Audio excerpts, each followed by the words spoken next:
Each episode of the Blind Alchemy Podcast is designed to be helpful. Expect comedy. Do not expect consistency or sense to be made. On today's episode, the Blind Alchemist beckons you to a riveting rendezvous with his sanguine guest John Buckson. Listen as they unravel the mesmerizing tale of the reign of a fungal monarch and delve into the transformative potential of maintaining a positive mindset. The allure of their storytelling will ignite your imagination, challenge your perceptions, and leave you yearning for more.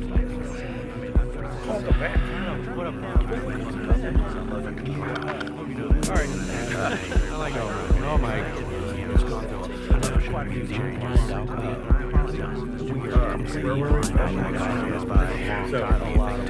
I'm not sure. Blind Alchemist is the name of the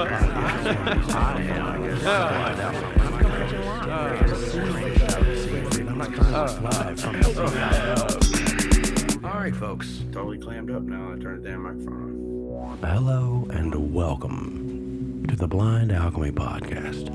I am your host, the Blind Alchemist, and I am coming at you live from the kitchen with this rendition of reality as we know it. We are all one, and there is nothing new under the sun that shines down here upon the island of mind, which is somewhere adrift in the sea of frequency that creates all of reality. You see, we are connected through this energy. Now, I would like to thank you for joining us today. Thank you for joining me, the Blind Alchemist, with today's guest. I know this is my first time on the show. If I could, can I introduce myself to your audience? Yeah, sure. Why not? I am John Buckson. Any relation to Buck Johnson? I don't know who that is. Oh, okay. Today's guest, John Buckson, and no way related to Buck Johnson at all, in any form, fashion, whatsoever. Thank you for being here with us today, John. Very happy to be here. How are you doing today? I'm feeling optimistic. Oh, good. Good. That's a great place to be. You know, I like to face the world with an optimistic bent. Oh, okay. New year. I'm trying to be positive, you know? Today's topic is going to be randomly all over the place. Have you said Happy New Year to your audience yet? Happy New Year, audience. I think this is the first recording of 2024. Is that where we are and when we are? We're in the year 2024. Did you ever think we'd make it to the year 2024 when I was a kid? I didn't think I'd be alive in 2024, honestly. I don't think I did either. I thought we'd have flying cars. Well, by 2050 anyway. I mean, surely to God we'll have flying cars by then. They're a thing. We can't afford them, but they're a thing. Well, we can't afford life on the planet Earth right now because, you know, I feel like this is the year that a lot of the bullshit that is keeping us down gets drug into the light, and we all just like kill it with pitchforks and torches because that's what really needs to happen. What do you mean, the bullshit that keeps us down? Talk about that more. Oh, yeah, dude. The societal oppression, our government oppression, it's going to get worse before it gets better. I can put money on that, but I think some wonderfully things are going to be revealed this year. What sort of wonderful things? I don't know. I hope. Maybe it'll be aliens. What do you think about that? Do you think aliens are going to come this year? You mean people from other countries? No, I mean extraterrestrials, people from other planetoids in the cosmos. I don't know. I think that the distances are insurmountable for that sort of thing. But I don't know. You know, I've talked to people that say that space and time are not the major obstacle. The major obstacle is the separation of different planes of existence. So if you think that the planes of existence are a shorter distance between each other than the stars, then maybe that's possible. Well, I imagine the planes of existence are layered upon one another. They're all right here, right now. Some would argue that the same is true for space and time. It's all the same. It's upon us right now. But I think that searching outside our planet for other life is a thing that people do as a distraction because we want to focus on other things. And maybe we benefit more if we place that focus on ourselves. No, most definitely we should always be focused on an inward perspective, because that's where it all lies, right? I think so. The outside being a reflection of the inside. I think there's a lot that can be gained there. I'm curious to know more about, like, what do you mean? You think this year a lot's going to change? The government oppression is going to change, or it's going to get worse? I mean, are you saying it's going to be worse this year with government oppression? Do you mean the government in America, or where do you mean? What do you mean? I mean, all governments. It's all like the whole government totalitarian new world order. It's either gonna attempt to come to fruition really hard and fast, or it's gonna fall apart real hard and fast. So we want to figure out which one it's gonna do first. I was listening to something the other day, and they were talking about how the current political climate of the United States is a lot like it was in the 1850s. And they were saying that in the 1850s, it was a time before great change, right? It was the time right before the Civil War happened, which in a lot of ways is one of the most sudden major changes that have occurred in our government's history in the United States. And, similar to what you're saying, that we're on the precipice of some great change like they were in the 1850s, just based on how the current political climate is, and the sort of the evolution of the different political parties and the influence of different things in the zeitgeist. But I don't know enough about that time to really have that sort of observation, but I was curious if we were going to see a repeat of the last century. In the 1920s, it was also a time of massive change in the government, massive change in the culture. Yeah, I think we're going to see that.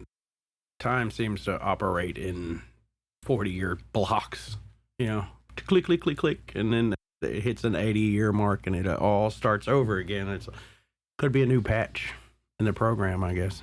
New patch in the program? Yeah. Like a operating system upgrade?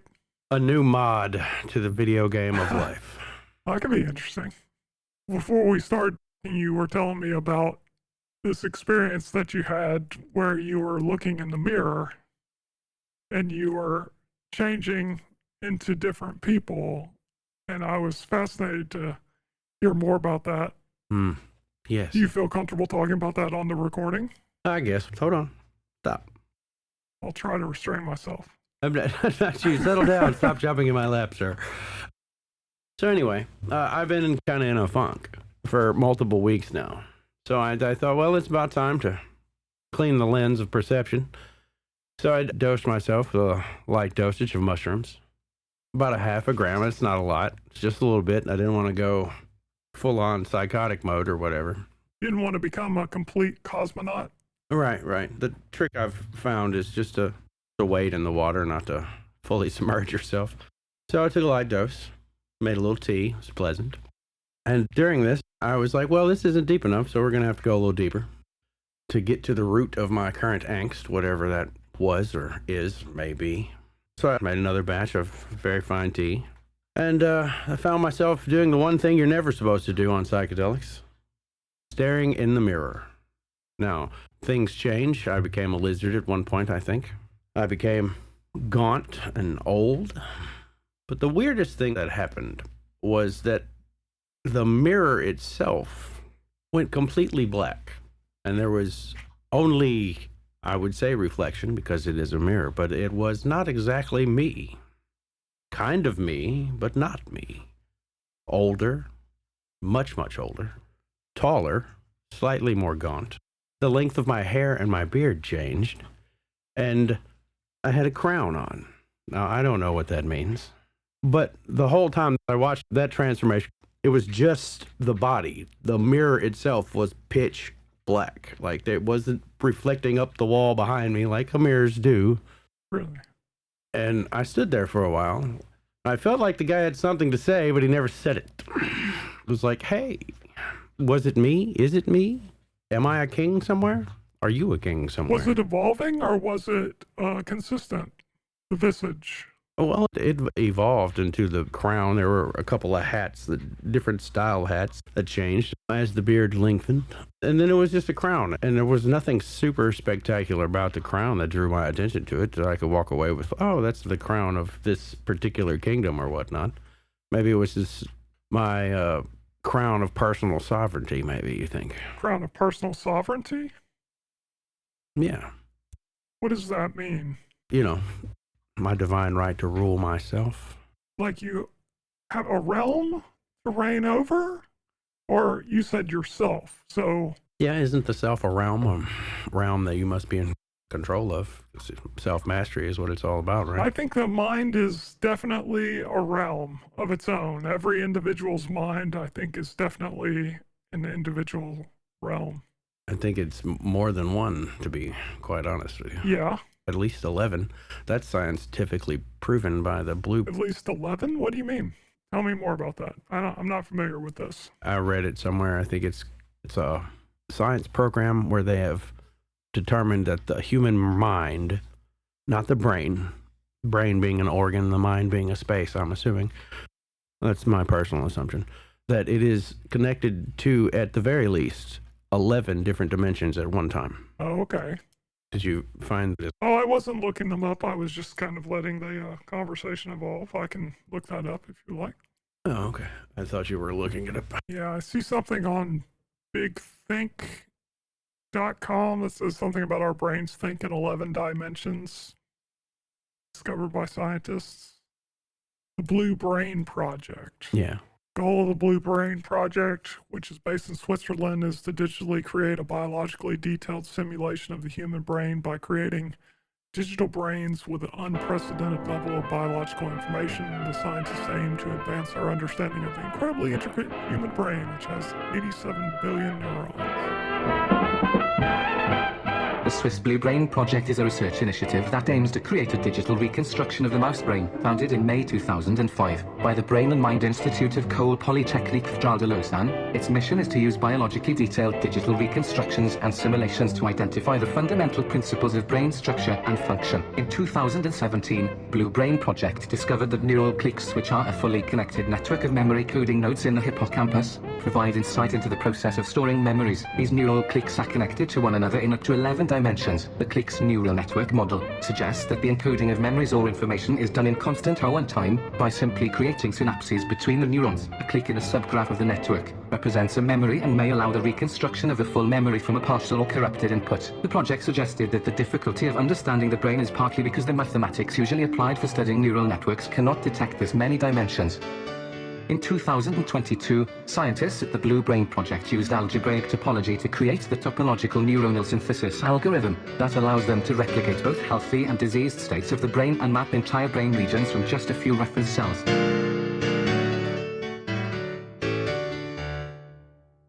Anyway, as I stood there and watched this scene develop in the mirror itself, it was weird because the only thing that showed for a while was the person and the frame of the mirror. It was like a little window had appeared, you know?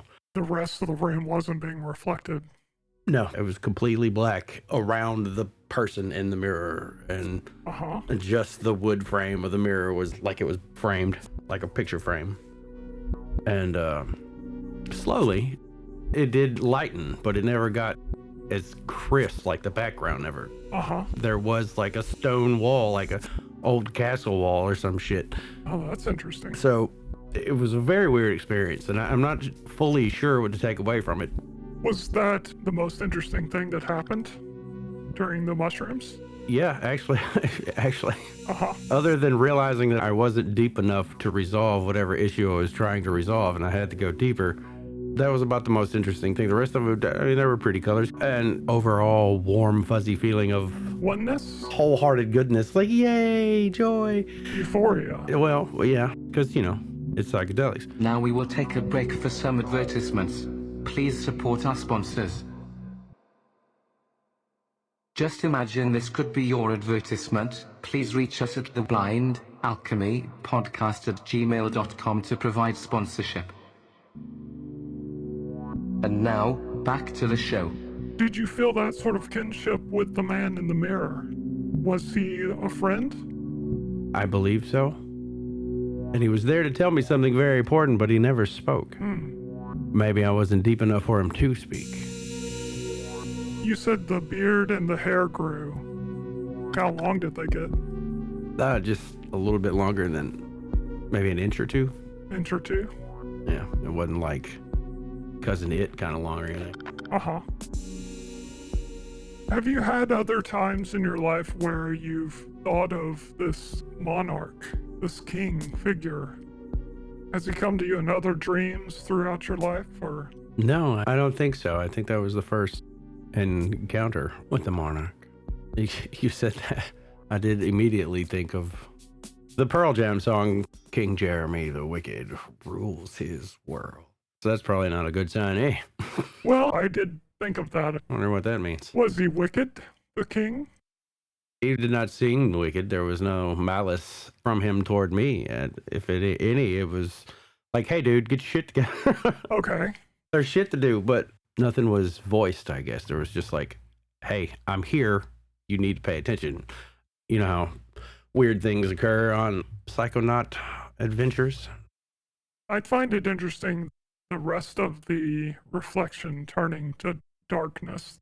That I think is significant as well. Because the room was lit at this particular time. There was no reason for the wall not to be there behind me, you know?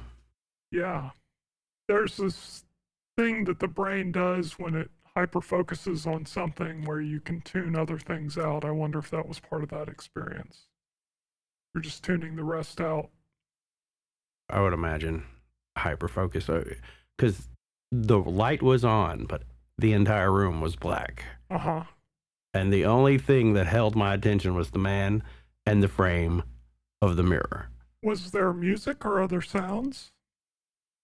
No. You said before you became the king, you became a reptile. Yeah, you know how it is. I think everybody becomes a reptile if they look in the mirror long enough, tripping balls. I think that is a common occurrence. People say from hallucinations from mushrooms, the flesh turns green or the veins come out under the flesh. Yeah, there was no, I didn't turn green or anything. I just took on some reptilian features, I don't know how to explain that. Your face became extended, yeah, it looked scaly, but it was still person color, like a lizard. Yeah, I don't know what that means. What are your thoughts on that, John Buckson? Well, I think that the visage of oneself as a king could mean a lot of different things. You know, maybe it's permission to be the ruler of your own domain. Maybe you're trying to tell yourself that it's a time for you to accept the power that you have within yourself to take control of your life and take control of your realm and make the changes that you want to make in your life. If there are changes you want to make in your life, are there changes you want to make? Well, I imagine there's always changes. Especially here lately, there's been a lot of stagnation. I feel like a dull listlessness. Could that have something to do with the weather? A lot of people get that sort of feeling during the winter time. Yeah, there's not a lot of sun in the wintertime, at least not for me. I mean, because I work second shift. There's 20 minutes of daylight, and I get to see that. But, I've been taking vitamin D, though, so maybe that'll help. That's good. I don't really know how to explain what I don't know, what it is that I can't put a finger on. It's been escaping me, eluding me for weeks now, and it's what the fuck is the deal? And I think that is perhaps the whole point of the podcast anyway, is, to shine the light upon myself, to find my direction and my voice. It's a struggle because there's a lot of shit you got to break down, a lot of shit you're conditioned with. You've got to function in a society that's fake straight up from the jump. You've got to play a essentially real IRL monopoly, and because everything's fake in one aspect, I guess. The money's fake, the societal confines are fake. Society, I feel like, is just a prison with windows and bars, operating under the illusion of freedom, because we're not at all free in the way that we should be or think we are at all. You mean from a natural perspective? You're not free to live your life the way you want to live your life? I've heard some of the things you said before on other podcasts about feeling like a slave to the workplace or the job sort of thing. Is that what you mean by not free? Yeah, definitely the mandatory participation in economic enslavement. Will that ever end? The fiat money, will that ever end? Because, fiat by definition is fake. How much more is mankind going to cling to this false reality that we must consume material goods to be happy, be who we are? Material goods that are often made under some very horrible conditions. How many people are going to be forced to make Nikes in a sweatshop before we go, hey, Nike sucks any goddamn way. Let's stop fucking with them. Put them out of business. I wrestle with that as well. Obviously, I feel like there are certainly benefits from it that we all get to experience, right? We live in these nice warm homes and these nice warm places, and you think about what the alternative might be if we didn't have an economy which gave us these wonderful luxuries. Could we have that sort of luxury without that fiat economy? Would it be possible for us to have nice warm homes with central heat and air if we didn't have this sort of fake economy to work towards? It does certainly motivate people to do things together in a way that's unprecedented in societies that don't have the same type of fiat currency that we have. But not to say that they didn't have other riches. Certainly there's riches to closer communal living and sharing the work with your fellow man for the sake of sharing the work with your fellow man so that you all have the mutual benefits of everybody working together. I think those are definitely been demonstrated in other cultures, but with our current culture, we do have these great things that are outcomes of that approach, whether or not that approach is based in horrible events that have happened in the past, whether they be ethnic genocide or enslavement and that sort of thing. It is an interesting thought experiment. Do you think that it's possible that we could have the great luxuries that we have without the sort of horrible system of economy that gave us these things? I don't know. Because you don't see that in other countries. I don't think there's an example of like a utopian society or government where people have luxury and wealth and comfort and freedom. Because if it's not the enslavement of man, if it's not the enslavement of the economy or the enslavement of the jobs that we choose to work so that we can live the lifestyle that we choose to live, is that not another type of enslavement?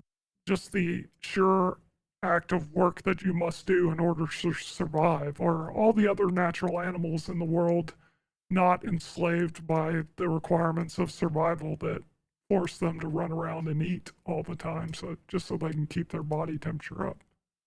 Is survival a form of enslavement? Is that what you're asking? I'm saying we as humans sort of choose this form of survival that you're calling enslavement. It's a choice we make. We could go out in the wild and just try to run around naked and build a house out of mud and catch the things we want to eat.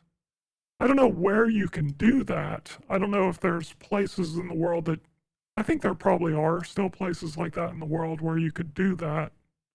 I think they're very few and far between. It would cost a lot of money to get there probably, but I guess you could go out in the middle of Utah where no one lives and try to do that. But most of the places in America that are still uninhabited are uninhabited for a reason. They're almost impossible to survive in.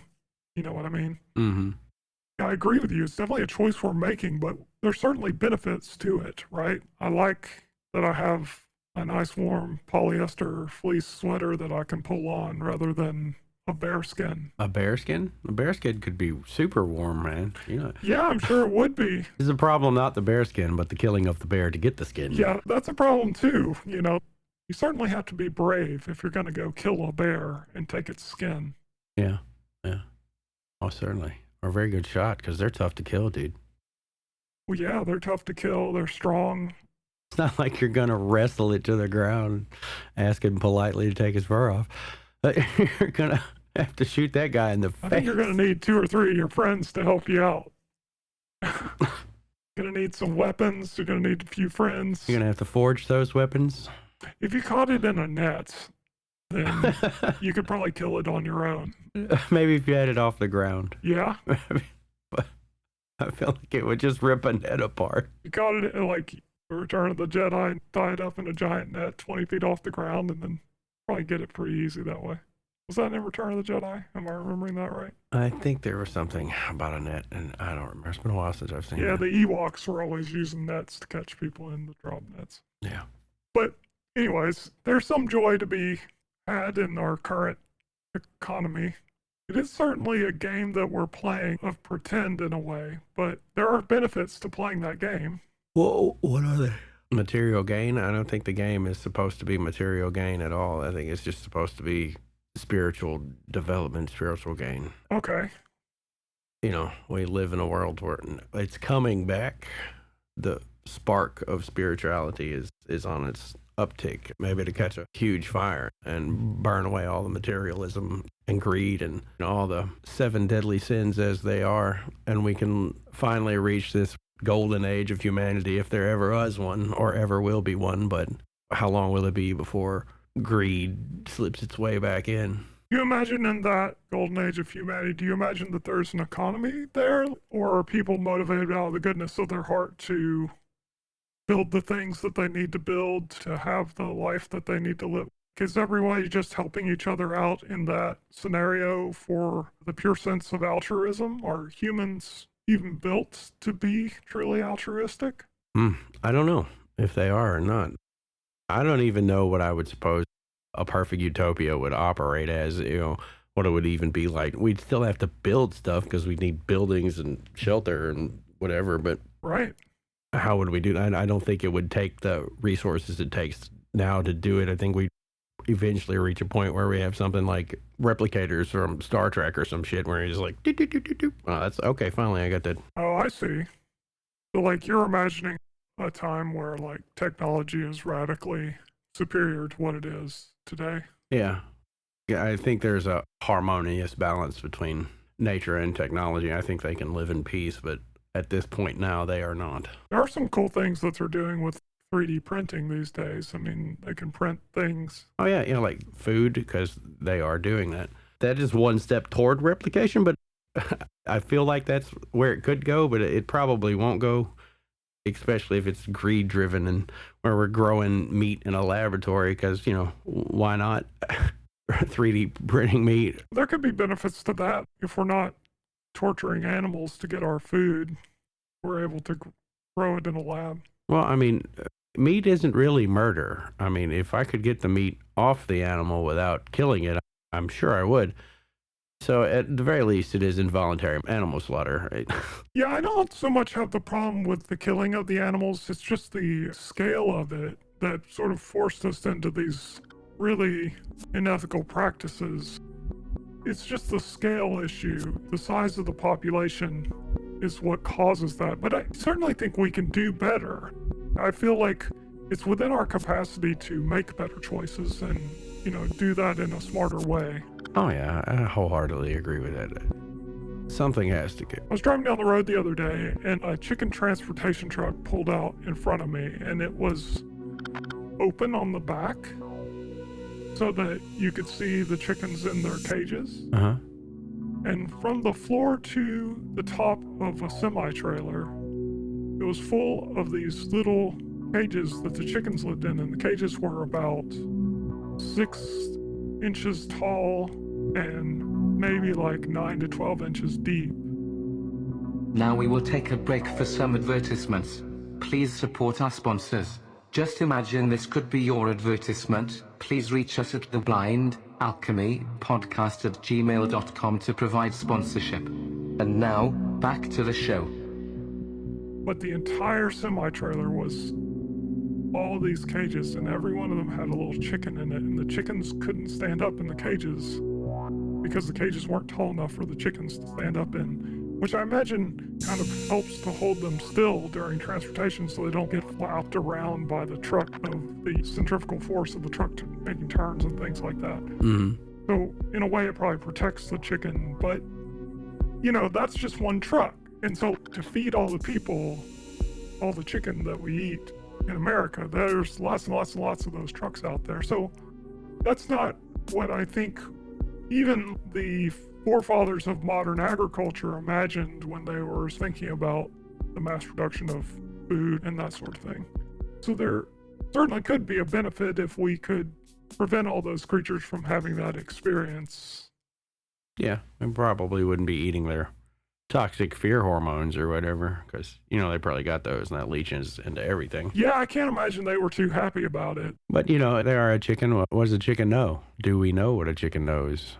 Are chickens even vaguely intelligent? I don't know. I don't think that we know what chickens know, and chickens do seem to be fairly stupid animals, as do most birds, but they certainly have an experience.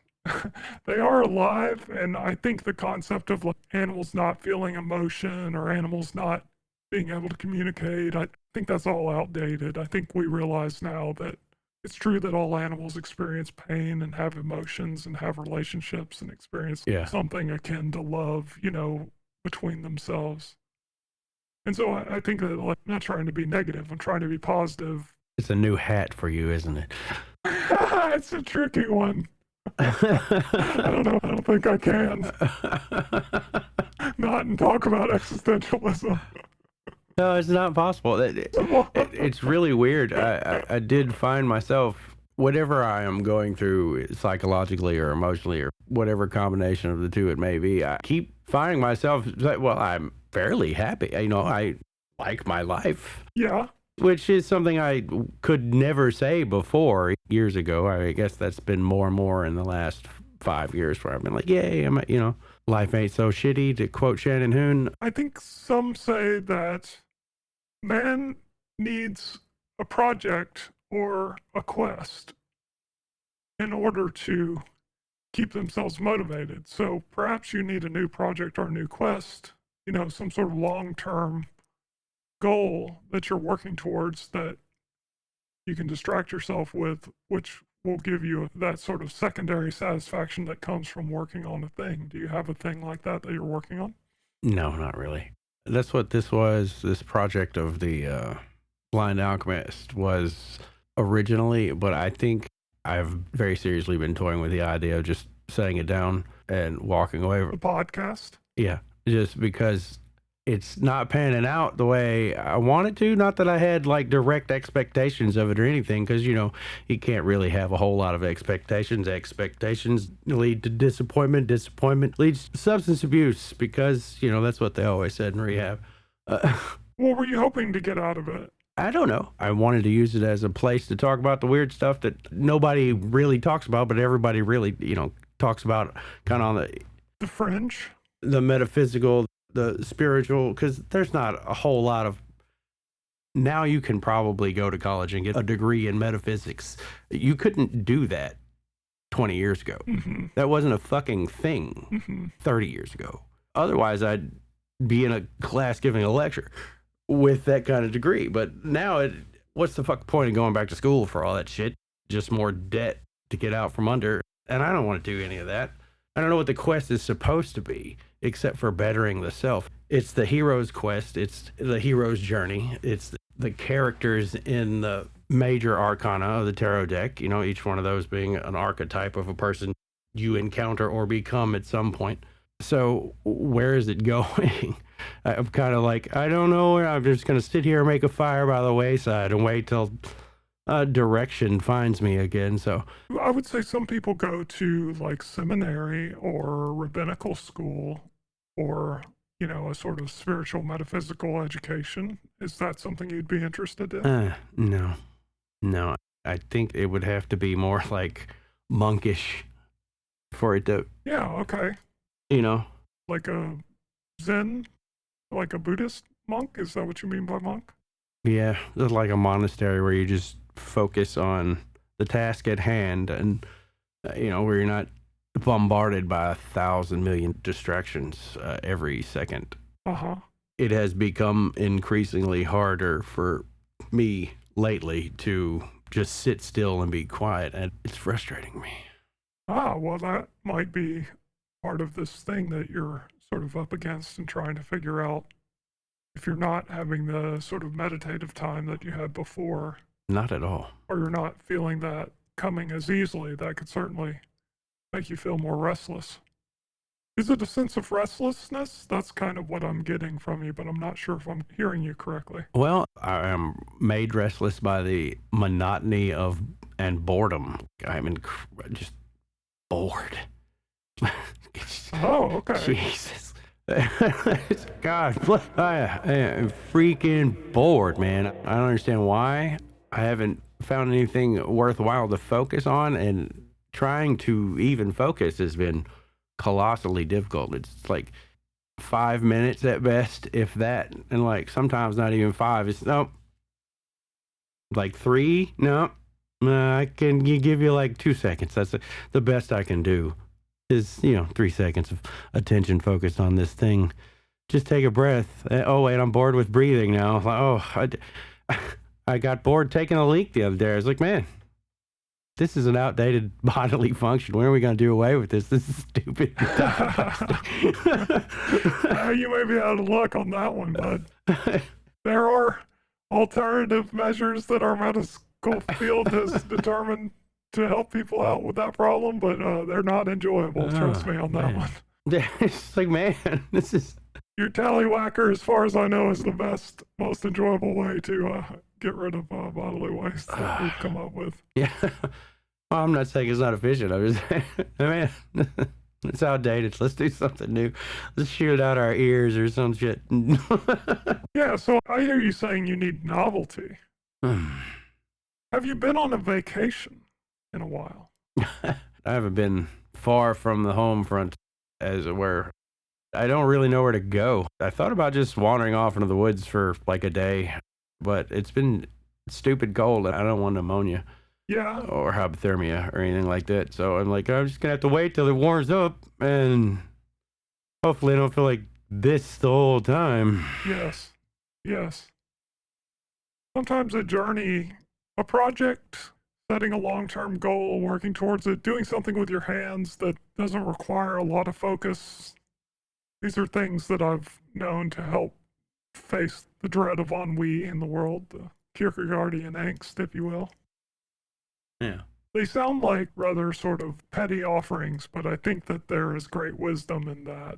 Maybe you need to work some sort of giant puzzle or something, just something that's going to take some time that will require you to focus. You may be able to find your focus again. Maybe. But with the podcast, do you feel like you're not able to discuss the metaphysical things that you want to discuss? Or maybe it's a problem with your co-host. I mean, you've had the same co-host for a while. Maybe he's bringing you down. Maybe you need someone more positive. Yeah, he's lead weight. I was like a brick and I'm drowning slowly. No, there's nothing wrong with the co-host. He's a fabulous fellow. All of them. Maybe a little mentally disturbed. That's what we need around here. A little mental disturberation.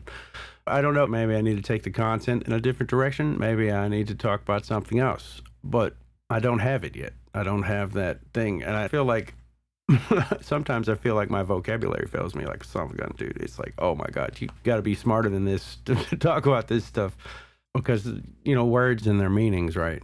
Well, you do put a lot of emphasis on that. And I know that you're careful about that and that you want to present yourself in a way that provides a certain level of, I don't know what you'd say. It's a very heady subject. It's deep and multifaceted. And how do you cut the shit out of that? How do you trim it down to something finite that you can, well, that's in its simplest form. Oh, well, that makes sense. Well, why did I see that really tiny, simple thing 1,000 years ago? Trying to be succinct and to the point is very difficult when it's so much of overlapping religious systems, psychological systems. Yeah, I mean, it's obviously complicated, right? People have been talking about the same thing for at least 2,000 years.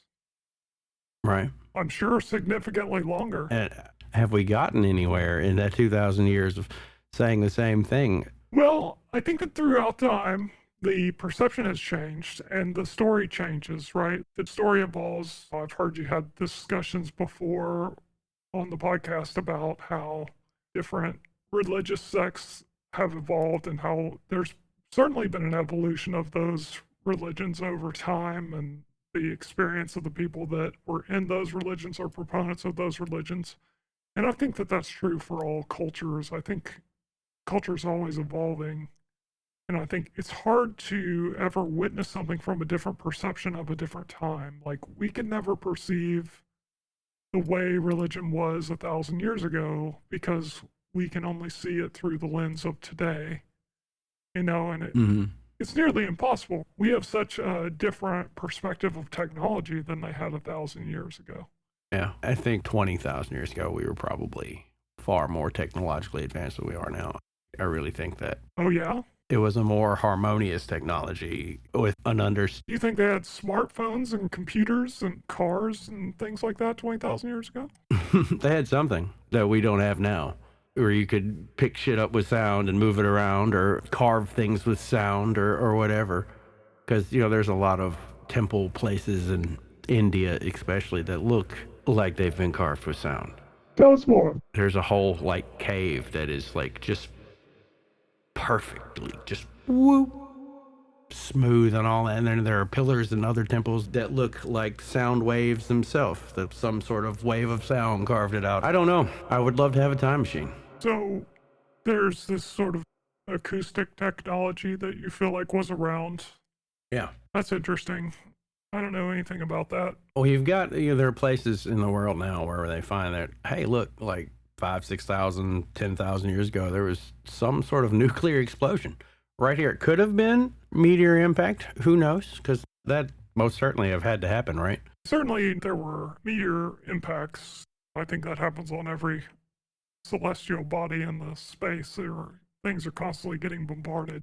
It's kind of like we're in this, what they call a Goldilocks zone between our sun and the other planets around us, where we have this sort of unprecedented low level of meteorite impact and asteroid impacts and things like that. It's kind of crazy to imagine that we live on a planet in the same solar system where, if you look at any of the other planets, at least they show a history a long, long time ago of just constant impacts. Just look at the moon itself. It's pretty dinged up. Yeah. I think it's our atmosphere prevents us from taking a lot of damage from most of the impacts that we do experience, but I think that we're certainly very fortunate. That's another reason why I sort of hesitate to consider the possibility of other alien technology existing in other places in the universe, because of all the places that we've ever seen with the technology that we have and all our travels around our own solar system and such, we haven't ever seen anything that's anywhere nearly as pristine as our planet. The possibility that there's not another planet that has the type of Goldilocks zone that we're in, that's close to a relatively warm star that's not super hot or super cold, it's undeniable that there's bound to be millions of other planets out there like this, but it seems relatively improbable that we would exist at a certain time scale that would match other alien civilizations, right? It took us however long the universe is supposed to have existed up to this point, or since the Big Bang or whatever, for our planet to become as hospitable to life as it is. And it's this crazy random lottery of chance that it just happened to be the last. Yeah, but we're nowhere near the middle of it, We're in the boonies, universally speaking. Oh, yeah. Just in our galaxy alone. There've got to be people that are closer to the center, that are civilizations that are capable of getting the hell out of here. Maybe, but my point is the scale of time that it requires. Why they would come out here, because, there's probably an intergalactic sign just at the edge of our solar system that says, don't go in there. Earth is full of rednecks. Don't go in there. Maybe so. Now we will take a break for some advertisements. please support our sponsors. Just imagine this could be your advertisement. Please reach us at theBlindAlchemyPodcast@gmail.com to provide sponsorship. And now, back to the show. But I was just suggesting, it took like 150 million years for our species to evolve to the point that it is now, where it can stand up and talk and drive cars around and stuff. If you take any part of the universe, that 150 million year scale that it requires a civilization to become that technologically advanced or whatever, and you try to say, okay, within the time frame of the universe, 14 billion years, how many 150 million year slots are there in that time? Well, there's many, many, many of them, right? Mm-hmm. And so you move those around and you try to overlay them. When will they match up on top of each other, where the red of the rainbow is on top of the red of the rainbow of this other 150 million year span, so that the two species of life could coexist at a time with a certain level of technological advancement, that they'd be able to travel throughout the solar system to meet each other. Not to mention, you put on top of that the fact that it takes 150 million years to travel anywhere else in the universe that is worthwhile going to see. That throws off your whole time scale. So they would have to evolve 150 million years before we evolved and then travel. Well, this is where we have to throw time out the window, man. That's what I'm saying. It's impossible. We're going to have to move through some subterranean aspect of space, like wormholes or some shit that is probably doable. If a culture is advanced enough and smart enough. I'm not naive enough to think that there is no life anywhere in the great big ball of universe, Oh yeah, and I'm certainly not suggesting that. I'm only suggesting that the roll of the dice that would make us win craps and get to meet aliens or whatever, it's improbable is all I'm suggesting. They're here, man. Is 2024 the year that Earth joins the Galactic Federation? I mean, because, there is one. You think? You think there's a federation out there? Yeah. And they're all hanging out and talking with each other and getting together and going? Yeah. Do you think they know about us? Yeah. Yeah? Yeah, we've been trying to get at that table for decades, man. Why don't they come and hook us up with cool technology? Because we're fucking savages, dude. Oh, so you think they're not... We're fucking savages, man.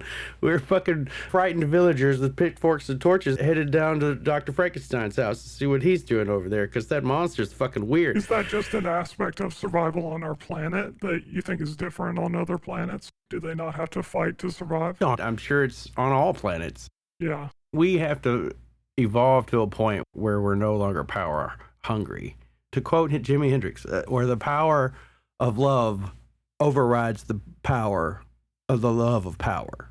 Yeah. If we ever get to that point, we'll be... I think we're there, though, man. If you take any individual...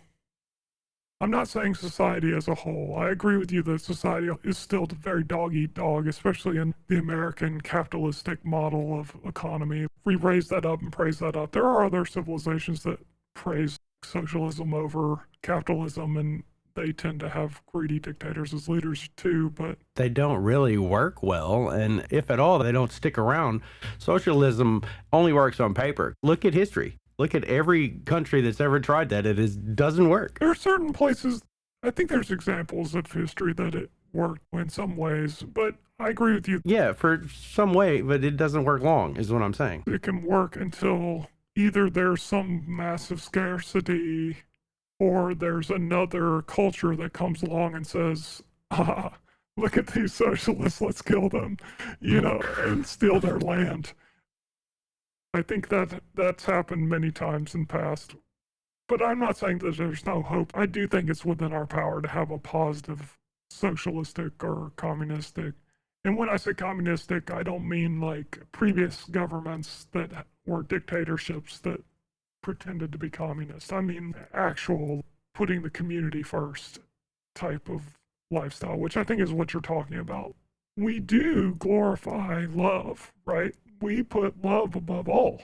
What are we ever even trying to do? We're trying to protect our families. That's all we're ever trying to do if we have families, right? Yeah. Yeah, or the families that we make. That's all we want to do. I think if you took any person out of anywhere in the world, unless they were just like a complete sociopath, and you ask them, hey, what's the most important thing in your life? I think most people would say, well, my loved ones, right? The people that I love, I want to take care of them. I want to make their lives better. I think that is it's a main priority of people, right? And I agree with you. I think you're right. I believe in peace and equanimity. I think it's possible. Can't we all just get along? So I found 6 ways to be more optimistic. Oh, okay. Would you like to talk about those? Yeah, we can do that. Who doesn't want to be more optimistic, right? Pessimism is a drag, man. You were saying you were having a hard time lately, so I thought maybe some ways to be optimistic might help out. Let's break them down.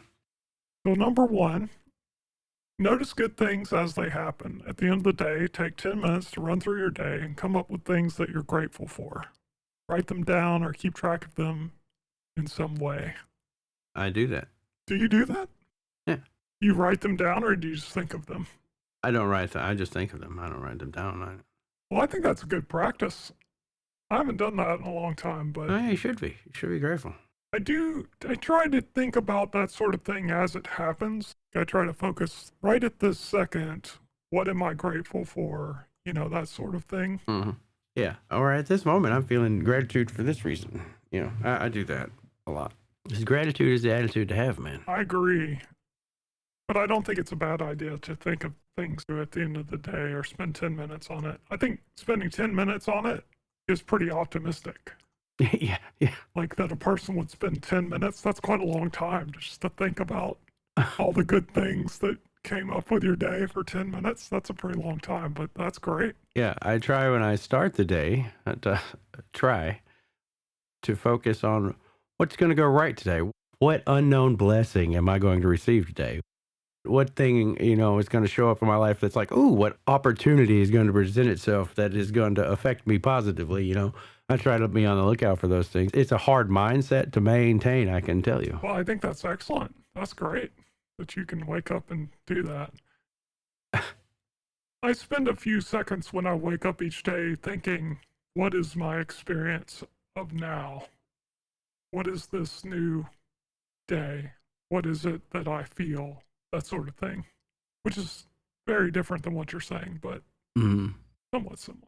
I think if you focus on what you're feeling at the point of waking up, you're going to be like, oh, fuck, I don't even want to get out of bed. Well, yeah, I do feel that way some days. And then if I feel that way, I sort of ask myself, well, why am I feeling this way? Why is this the feeling that I'm having right now? I'm not a morning person, but if I do wake up sort of in a bad mood, I'm sort of like, well, what's there to be in a bad mood about, Yeah.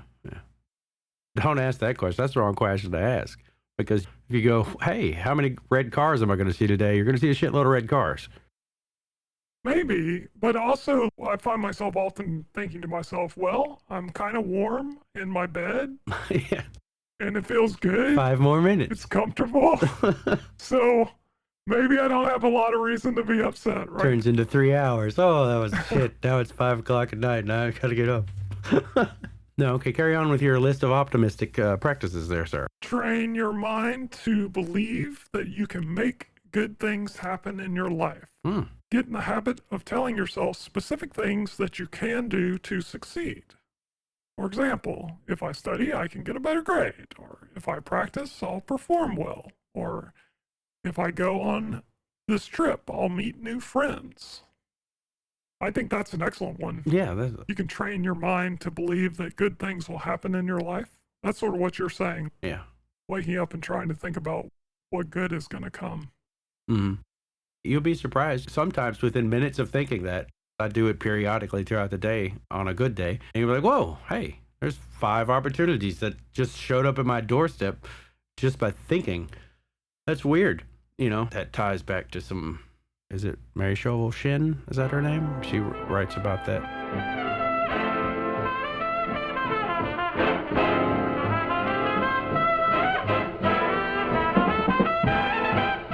Florence Scovel Shin lived September 24th, 1871 until October 17th, 1940, was an American artist and book illustrator who became a New Thought spiritual teacher and metaphysical writer in her middle years. In her first book, The Game of Life and How to Play It, 1925, Shin expressed her philosophy as, the invisible forces are ever working for man, who is always pulling the strings himself, though he does not know it, owing to the vibratory power of words. Whatever man voices, he begins to attract. In summary, what you think about, you bring about. Shin believed thought manifests tangible resolutions to every inequity through the power of God as his gift to all mankind. Yeah, that's interesting. So, what do you do about those opportunities when they come up? Do you say yes to them? Usually. Excellent.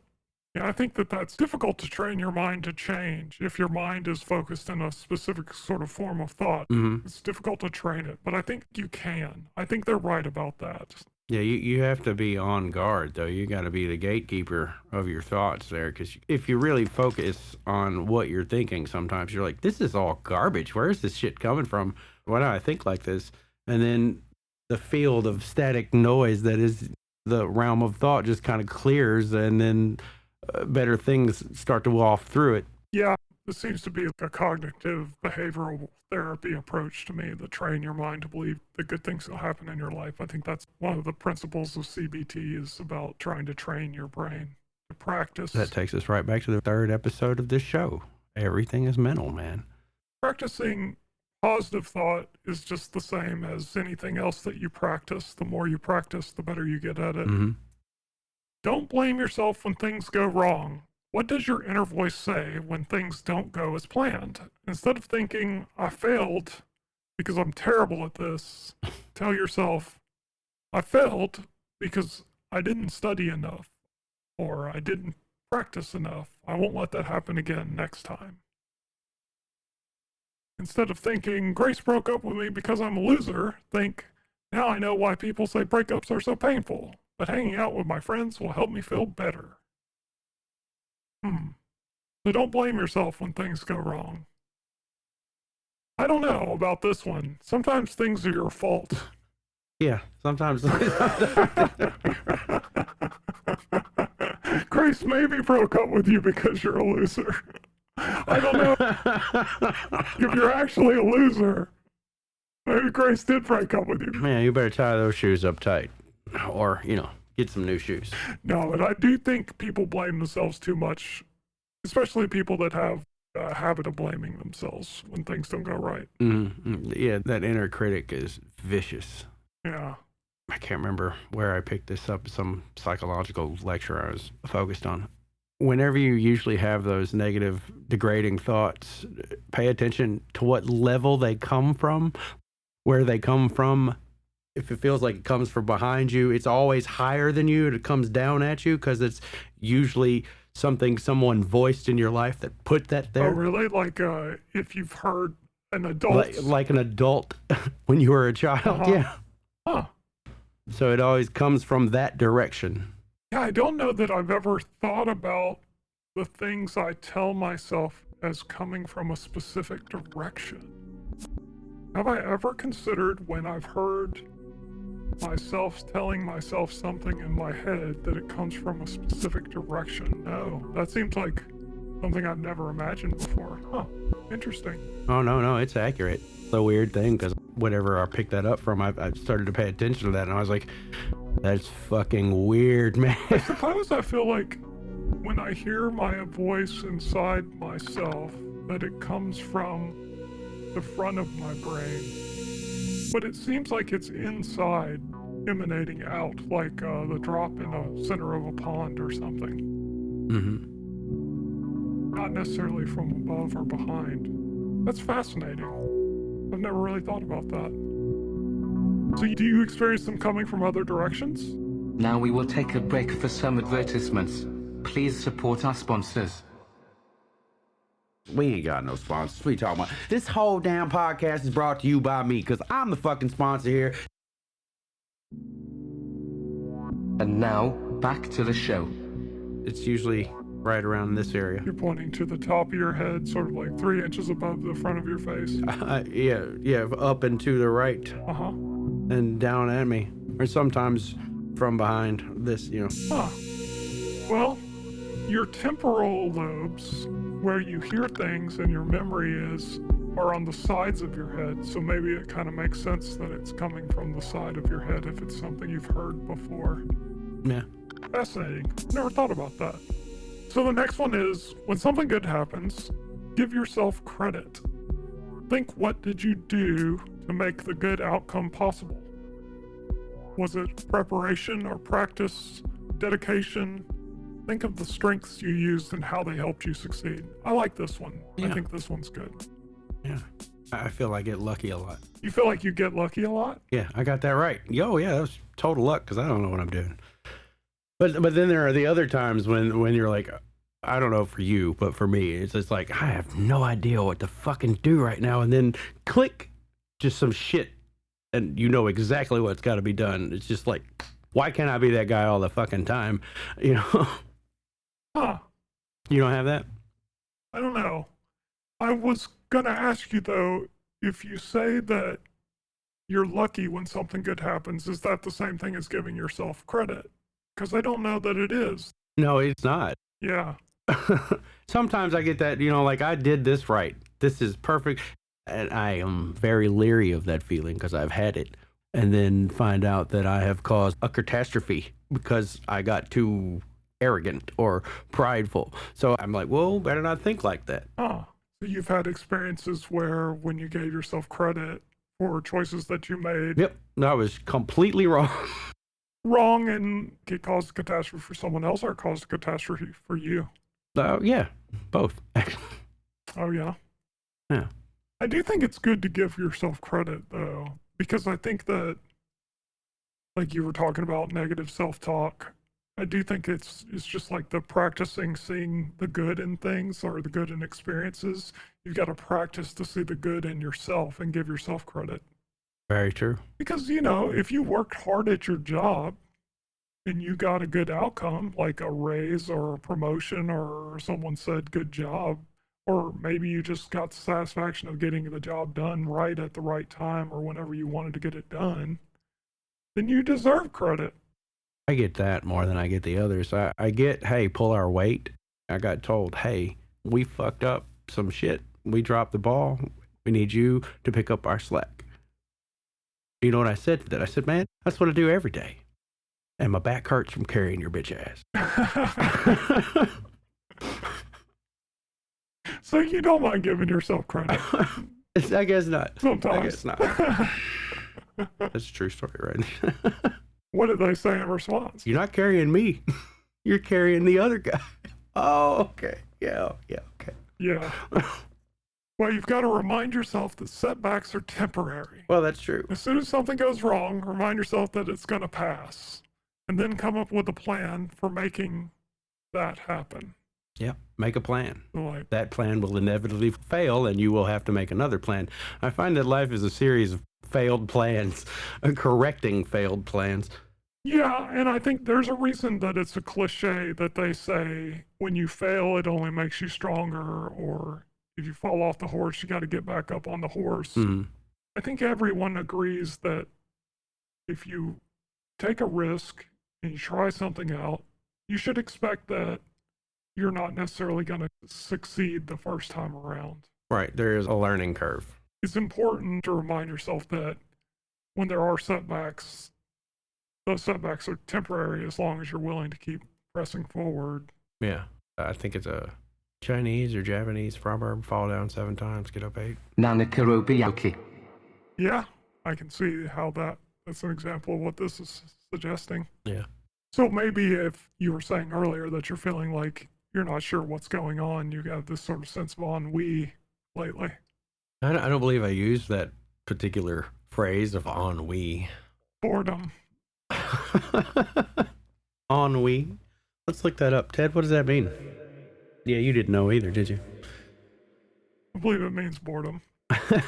No. You know how I feel about words. Let's look it up. Okay, we can look it up. Let's look up the etymology of that bitch, too. Ennui. From the Oxford Languages Dictionary, a feeling of listlessness and dissatisfaction arising from a lack of occupation or excitement. Yeah, well, that seems about right. Look up the etymology while we're here. Similar to boredom, tedium, listlessness, lethargy, lassitude, languor. Comes from Did you say languor? Languor. Languor. Languor. I don't know. Okay. Comes from where? Mid-18th century French, from the Latin in odio. From mihi in odio est. It is hateful to me. Compare with annoy. So it is hateful to me. 18th century Latin French. Huh. All right. Our last one is, notice how other people talk about themselves. Are friends and family members optimistic or pessimistic? For example, does your dad say, I burned the hot dogs, I'm a terrible cook? Or does he say, I burned the hot dogs because I got distracted watching the dog chase a squirrel around the backyard? There's no explanation. Dad just burns the hot dogs. I burnt the damn hot dog. I guess it's saying if you pay attention to how other people talk about themselves, then you can see examples of what to do or what not to do. Yeah, you can do that. I find myself correcting some people sometimes. Hey, don't. Your brain believes you. Stop.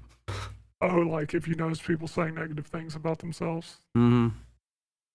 Yeah, because, Yeah. You can't do that because your brain doesn't know the difference between real and fake anyway. So, what is it, the Bruce Lee quote? Never speak negatively of yourself, even as a joke, because your brain doesn't know the difference. Oh. Yeah, I think that's like what it was saying before about practicing positive thoughts. Because I think you do train yourself. If you think negative thoughts about yourself, I do think that you train yourself to think negatively about yourself. Or if other people say negative things about you, then it trains you to believe that that could be true. And I think if you are a decent person in general, you do treat other people well, then you should give yourself credit for that and think positively about yourself. Yeah. I don't think there's anything wrong with thinking positively about yourself. Do you think that it's right or it's wrong to think positively about yourself? It's a slippery slope, right? Because you're going to get pride eventually.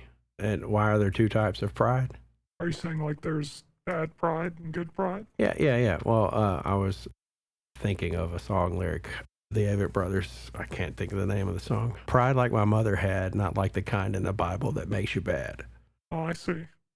Yeah, what is that pride in the Bible that makes you bad? What's that all about?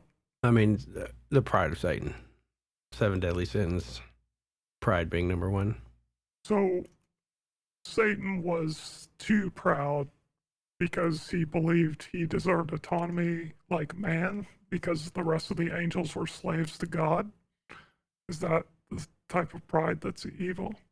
Yeah, I think that's the gist of it. Yeah. The pride thinking that he was higher or more than he was. Like, get out of the way, God, you're in my chair. I think that's the pride there. So he wanted the power of God. Yeah.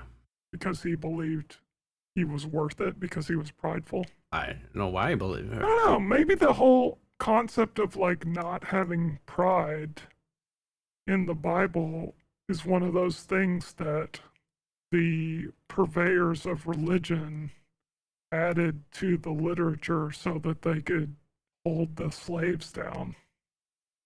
I worry about that when I think about the Christian religion in particular, because all the time, all religions, not just them. I don't know that much about other religions' histories.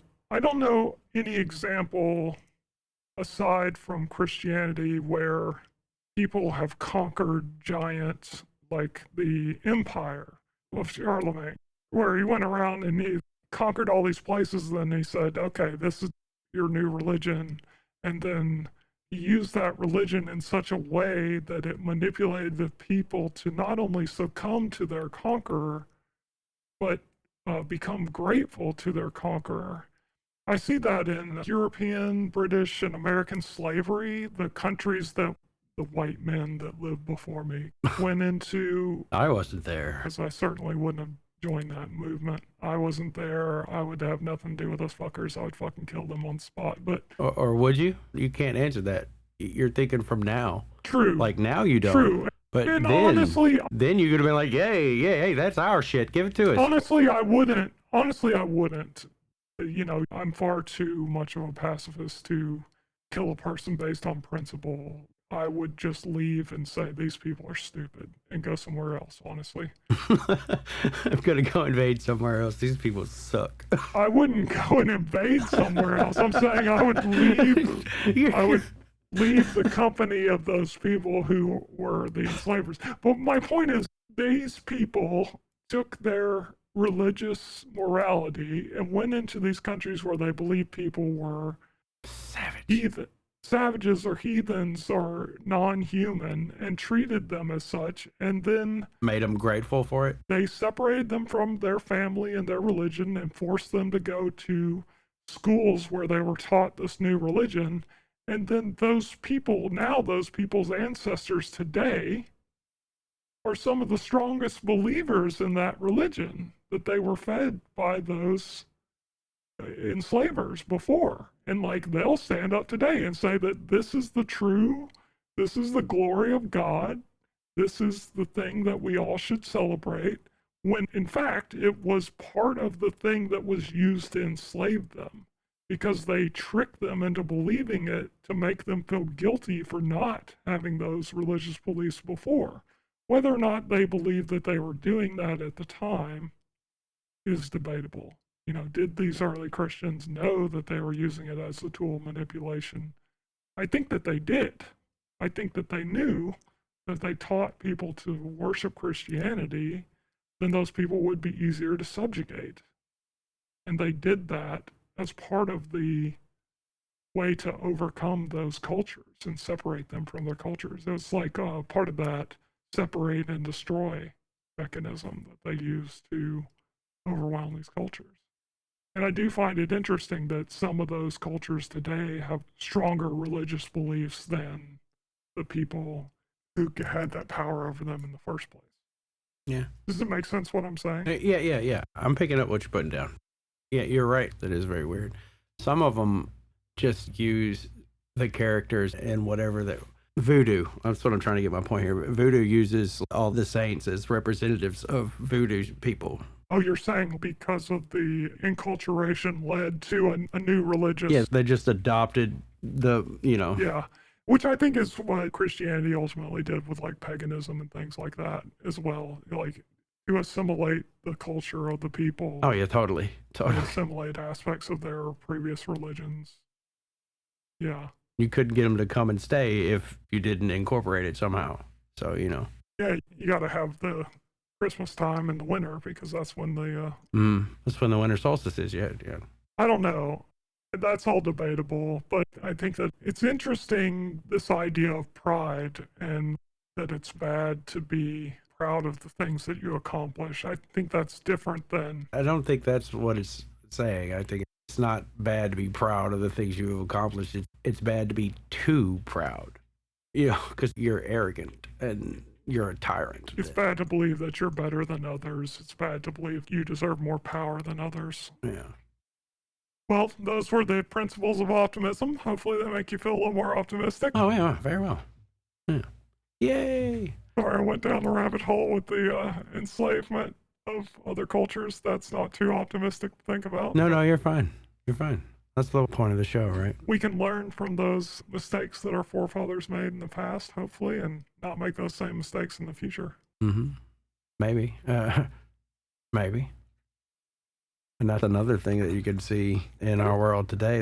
They're just disregarding history, so we don't pay attention to it, so we don't see it coming again, so we can't correct the steering of our civilization from what has happened before. Yeah, I think that's true, that you never can study history from the perspective of the losers.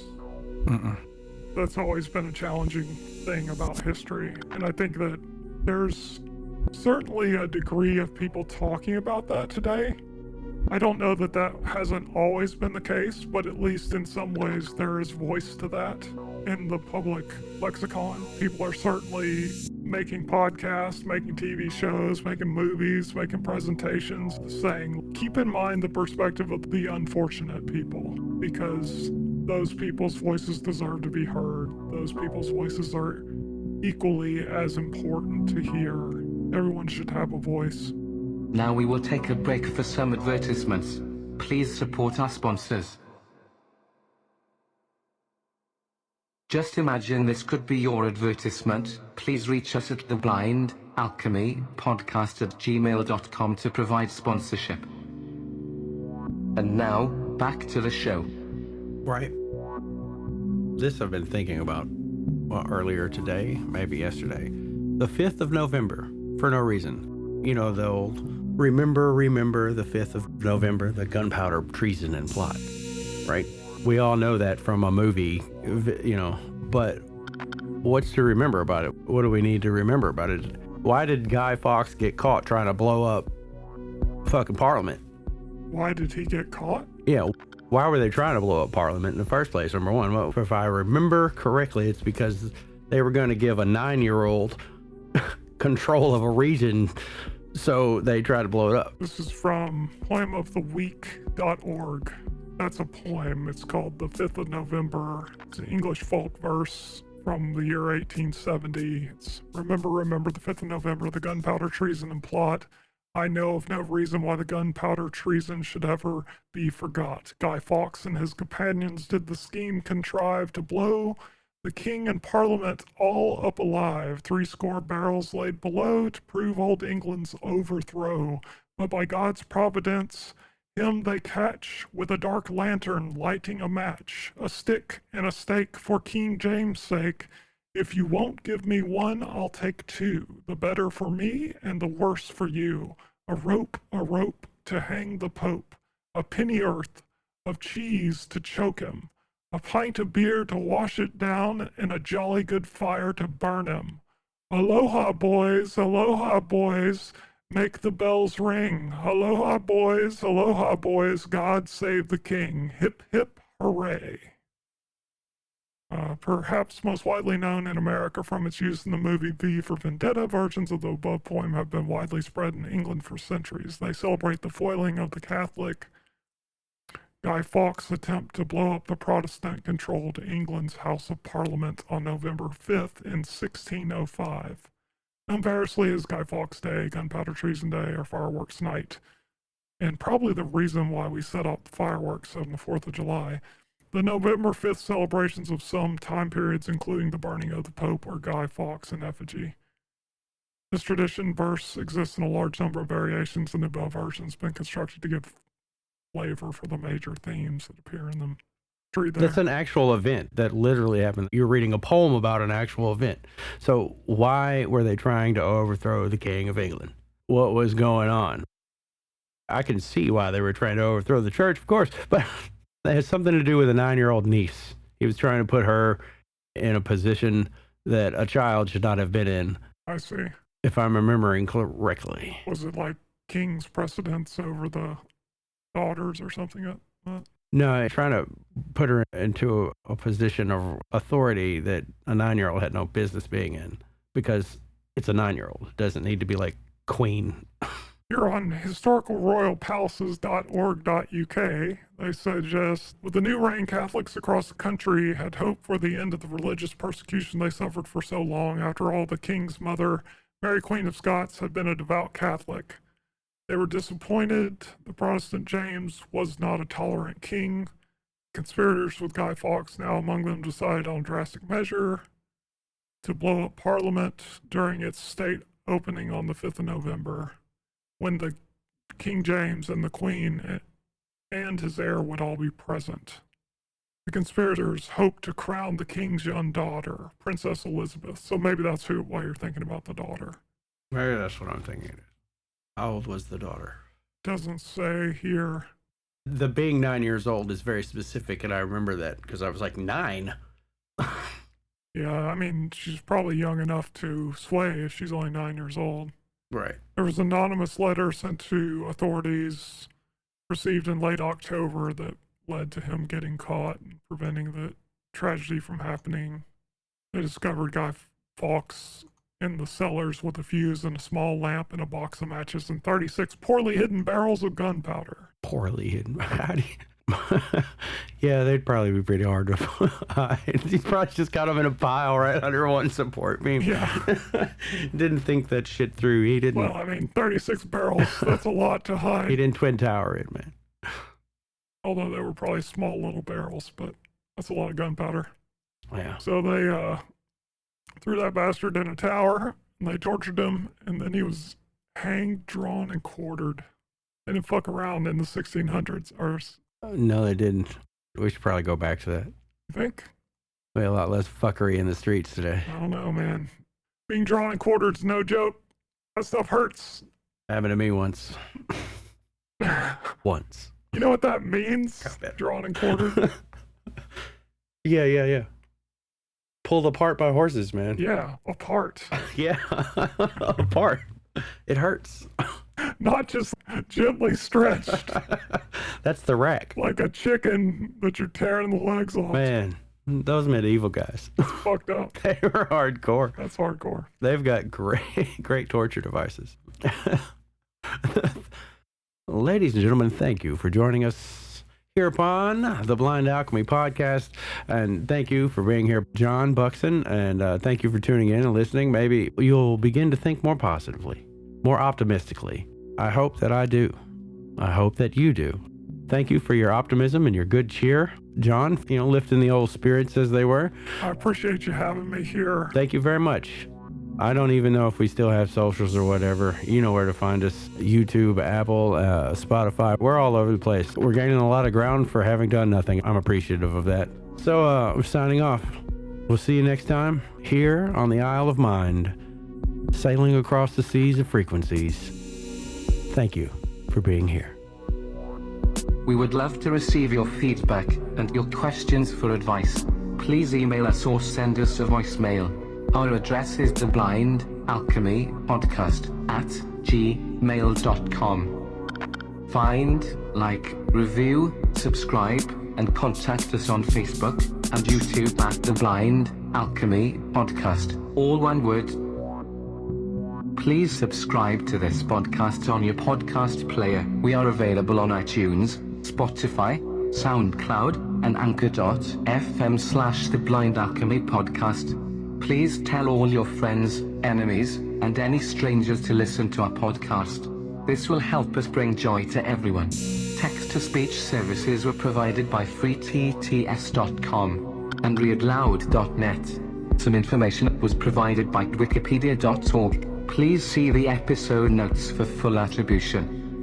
We would like to extend a special thank you to the world's greatest musicians, sound designers, and engineers at Hairline Productions for their help with the composition, performance, editing, production, and recording of both the original music and today's show. Please like their content on SoundCloud/Hairline Productions.